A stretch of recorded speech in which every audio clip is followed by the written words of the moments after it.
Shabbat shalom. That's nice. We're here. Everything feels incredibly loud these days. And I don't think it's just particular to me in that I have a 4.5-year-old and a 2.5-year-old at home. My house is particularly loud. But the world is loud. The world is incredibly loud. It's the news that's coming out of the White House. It's the news that's coming out of Israel and Gaza. It's just an onslaught of voices and sounds. Those who are here in New York City, we live in a loud city. Those who are joining us, I'm sure you have also the noises that are filling us. And it's not just the external loudness that we have, it's that internal. The voices, the nonstop worries, the constant fears and uncertainty of what the world is and the reality of the world that we live in.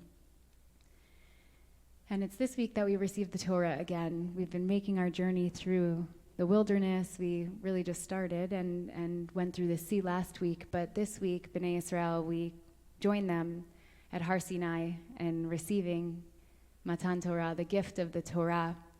And Revelation itself, I always think of, and also the description of it, is quite loud. It's loud, there's thunder, there's shaking. There's even a midrash that says that God picked up the entire Har, the entire mountain, and held it over the people, making them fear and kind of say, okay, Naseh v'nishma, we will do, and we will then learn it and internalize it. But there's loudness. There's also this anxiety and fear that's filled in this moment.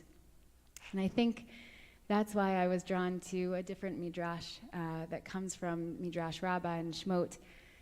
And it goes to this moment of revelation, and it drashes on the words that come right before we start the 10 Commandments, which we'll hear tomorrow in their fullness.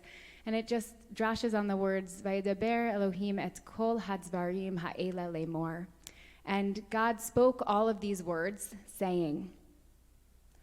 And the Midrash teaches that when God gave the Torah, no bird tweeted, no fowl flew, no ox lowed, none of the angels stirred their wings.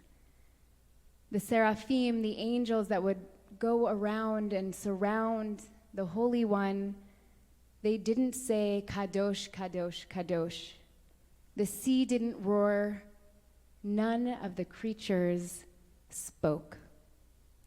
The whole world was hushed in a breathless silence. And the voice went forth, I am Adonai, your God.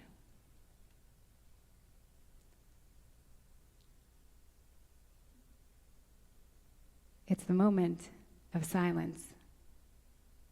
That moment of silence when we can hear that voice, when we hear the voice of God, and we are gifted every single week with that silence in the form of Shabbat.